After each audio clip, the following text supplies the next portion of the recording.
देश और दुनिया की काम की और महत्वपूर्ण खबरों को। कोरोना संकट के बीच अमरनाथ यात्रा की तारीखें घोषित, जानिए कब से शुरू हो रही है यात्रा और क्या बदलाव दिखेगा इस बार। दिल्ली देहरादून शताब्दी एक्सप्रेस में लगी आग, बोगी से उठ रही ऊंची लपटें। हर व्यक्ति को रोज 135 लीटर पानी उपलब्ध कराएगी सरकार, जलापूर्ति कनेक्शन का वादा। सावधान, फिर लौट रहा है कोरोना, देश के इन शहरों में लगा लॉकडाउन और नाइट कर्फ्यू। चुनावी बंगाल में पीएम का पीछा करेंगे किसान, बोले टिकट वो तो हेलीकॉप्टर में चलेंगे, हम पीछे पीछे ट्रैक्टर में चलेंगे। दिल्ली एनसीआर समेत देश भर में सिंगल यूज प्लास्टिक पर प्रतिबंध। One nation one ration card launch हुआ, मेरा राशन ऐप, कोई भी राज्य हो किसी भी दुकान से राशन ले सकेंगे लाभार्थी। जल्द महंगे होने वाले हैं एसी, कूलर और पंखे, 31 मार्च से पहले कर ले शॉपिंग। जी हां दोस्तों, और भी बहुत बड़ी काम की खबरें निकल कर आ रही है, इसलिए वीडियो को शुरू से लेकर लास्ट तक जरूर देखना। और अभी तक आपने इस वीडियो को लाइक नहीं किया तो लाइक कर दीजिए। तो चलिए वीडियो स्टार्ट करते हैं। कोरोना संकट के बीच अमरनाथ यात्रा की तारीखें घोषित, जानिए कब से शुरू हो रही है यात्रा और क्या बदलाव दिखेगा इस बार। जी हां, कोरोना के दूसरे दौर की दस्तक के बीच अमरनाथ यात्रा की तारीखें घोषित कर दी है। यात्रा में शिरकत करने के लिए कोई सीमा नहीं रखी गई। कोरोना से जुड़े गाइडलाइंस के पालन की बात हालांकि जरूर कही गई। अमरनाथ की वार्षिक यात्रा इस वर्ष 28 जून से शुरू होकर 22 अगस्त तक जारी रहेगी। कुल मिलाकर 56 दिन की बाबा अमरनाथ की यात्रा पर देश विदेश से आने वाले लाखों श्रद्धालुओं की सुविधा के लिए तैयारियां शुरू हो चुकी। वार्षिक अमरनाथ यात्रा में इस वर्ष आने वाले श्रद्धालुओं की सुरक्षा सरकार की पहली प्राथमिकता है। यही वजह है कि इस बार यात्रा मार्ग पर रेडियो फ्रीक्वेंसी से यात्रियों की निगरानी की जाएगी। इसके लिए सरकार की ओर से आधार शिविरों में आवश्यक कंट्रोल रूम स्थापित किया जाएगा। यात्रा शुरू करने से पहले श्रद्धालुओं को टैग दिए जाएंगे।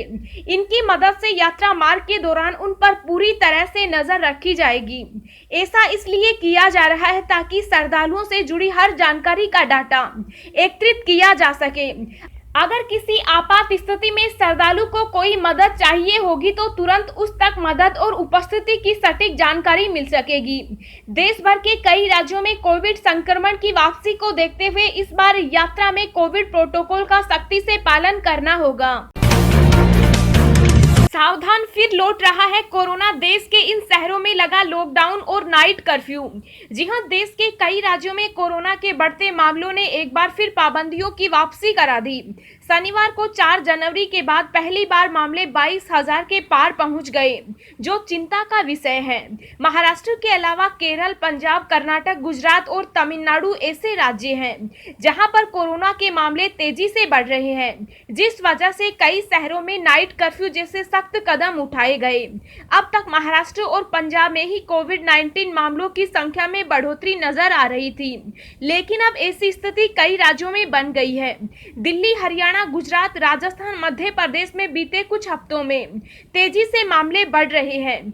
जहां एक तरफ वैक्सीनेशन का कार्य तेजी से चल रहा है, वहीं दूसरी तरफ कोरोना के मामले भी तेजी से बढ़ रहे हैं। महाराष्ट्र में कोरोना विकराल रूप ले रहा है। नागपुर के बाद अब अकोला और परभणी में भी लॉकडाउन लगाने का फैसला किया गया। इतना ही नहीं, 31 मार्च तक यहां सभी स्कूल कॉलेज बंद करने का फैसला किया है। पुणे में होटल बार रात 10 बजे से लेकर सुबह 6 बजे तक बंद रहेंगे। महाराष्ट्र के अलावा पंजाब ऐसा राज्य है जहां हालात चिंताजनक हैं। पंजाब में कोरोना के मामलों में अचानक से आई तेजी के बाद कुछ शहरों में नाइट कर्फ्यू लगाया जा चुका और कुछ शहरों में लगाया जाएगा। One nation one ration card launch हुआ, मेरा राशन ऐप, कोई भी राज्य हो किसी भी दुकान से राशन ले सकेंगे लाभार्थी। जी हां, प्रवासी मजदूरों को अब दूसरे प्रदेशों में रियायती दर पर राशन खरीदने में कोई परेशानी नहीं होगी। One nation one ration card के तहत लाभार्थी किसी भी प्रदेश में किसी भी राशन की दुकान से अपनी पात्रता के मुताबिक राशन ले सकता है। इसके लिए किसी नए राशन कार्ड की भी जरूरत नहीं पड़ेगी। इसको और आसान बनाने के लिए सरकार ने मेरा राशन ऐप शुरू किया है।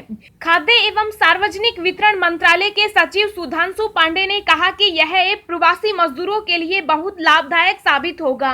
इसके जरिए जहां वह खुद को रजिस्टर कर सकते हैं, इसके साथ लाभार्थी यह पता लगा सकते हैं कि उनकी पात्रता कितनी है। पिछले 6 माह के अंदर लाभार्थी ने किस किस दुकान से कितना राशन लिया। साथ ही यह ऐप लाभार्थियों को उसके आसपास के क्षेत्र में मौजूद राशन की दुकान का पता भी बताएगा। इस योजना से 32 राज्य जुड़ चुके। दिल्ली, पश्चिम बंगाल, असम और छत्तीसगढ़ कुछ माह में जुड़ जाएंगे। फ्रांस और न्यूजीलैंड की रेस में शामिल होने जा रहा श्रीलंका बुर्के और 1000 से अधिक मदरसों पर बैन की तैयारी। जी हां, न्यूजीलैंड और फ्रांस के बाद बुर्के पर प्रतिबंध लगाने के क्रम में अब श्रीलंका भी शामिल होने जा रहा है। श्रीलंका बुर्का पहनने और करीब 1000 से अधिक इस्लामिक स्कूलों पर प्रतिबंध लगाने की तैयारी कर रहा है। सरकार के एक मंत्री ने शनिवार को इसकी जानकारी दी। श्रीलंका सरकार के ये कदम देश की अल्पसंख्यक मुस्लिम आबादी को प्रभावित करेंगे। डीजीसीए ने जारी की फ्लाइट्स की एसओपी नहीं किया पालन तो प्लेन में नहीं कर पाएंगे सफर। जी हां, director general of civil aviation ने अब फ्लाइट्स में चलने वाले यात्रियों के लिए नए एसओपी जारी किए। डीजीसीए ने निर्देश दिए हैं कि यात्रियों को हवाई जहाज में सफर करते समय कोविड-19 प्रोटोकॉल का पालन करना जरूरी होगा, जिसमें मास्क पहनना और सोशल डिस्टेंसिंग रखना शामिल है। यदि कोई यात्री इन नियमों का पालन नहीं करता है तो सुरक्षा एजेंसियों को सौंपा जा सकता है और चेतावनी के बाद उन पर कानूनी कार्रवाई भी की जाएगी। दोस्तों, अगली खबर जानने से पहले आपसे एक रिक्वेस्ट है कि इस वीडियो को बनाने में मुझे बहुत ज्यादा मेहनत लगती है, तो इस मेहनत के लिए वीडियो को एक छोटा सा लाइक जरूर करें। चुनावी बंगाल में पीएम का पीछा करेंगे किसान, बोले टिकट वो तो हेलीकॉप्टर से चलेंगे, हम पीछे पीछे ट्रैक्टर में चलेंगे। जी हां, कृषि कानून पर केंद्र सरकार और किसान संगठनों के बीच 4 महीने पहले से चल रहा विवाद अभी तक सुलझ नहीं पाया। जहां भाजपा के नेतृत्व वाली केंद्र सरकार के ज्यादातर नेता अब किसानों के प्रदर्शनों को नजरअंदाज कर 4 राज्यों और एक केंद्र शासित प्रदेश के चुनाव की तैयारियों में जुटे हैं, वहीं किसान आगे की रणनीति तैयार कर रहे हैं। इस बीच भारतीय किसान यूनियन के नेता राकेश टिकैत ने ऐलान किया कि वे बंगाल में जीत का सपना देख रही भाजपा की राह मुश्किल करने के लिए 5 अप्रैल को किसानों को ट्रैक्टर के साथ लेकर राज्य पहुंचेंगे। राकेश टिकैत ने द टेलीग्राफ अखबार से हुई बातचीत में पीएम नरेंद्र मोदी पर निशाना साधते हुए कहा कि वो तो हेलीकॉप्टर में चलेंगे, हम पीछे पीछे ट्रैक्टर में चलेंगे।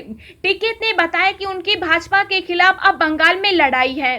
अब जरूरत है कि हम वहां रुके। मैं 5 अप्रैल को बंगाल ट्रैक्टरों के साथ पहुंचूंगा ताकि गरीबों को दर्द देने के लिए भाजपा की हार सुनिश्चित की जा सके।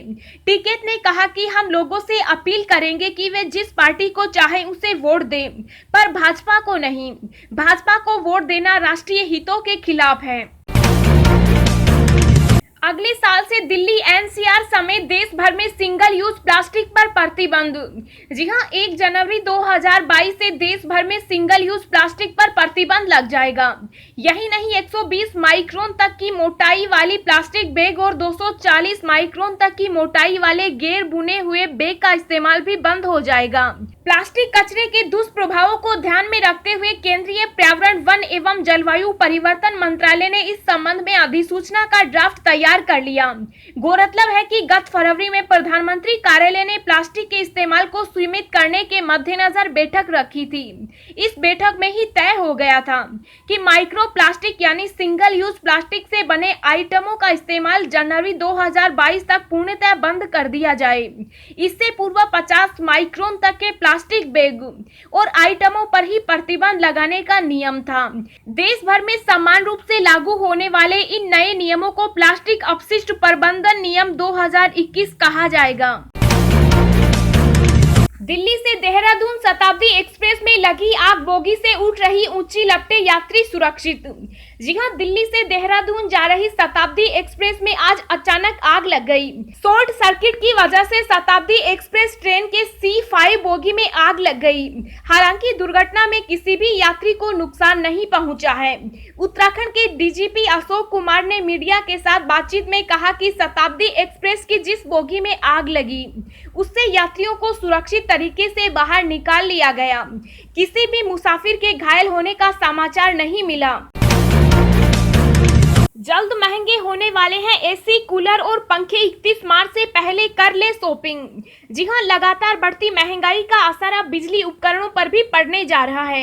लागत में बढ़ोतरी के चलते अब बिजली के सामान महंगे होने जा रहे हैं। अगले महीने से एसी, कूलर और पंखों के दाम ज्यादा चुकाने पड़ सकते हैं। बाजार से जिस तरह की खबरें सामने आ रही है उससे लगभग तय है कि अगले महीने की शुरुआत के साथ ही महंगाई और बढ़ जाएगी।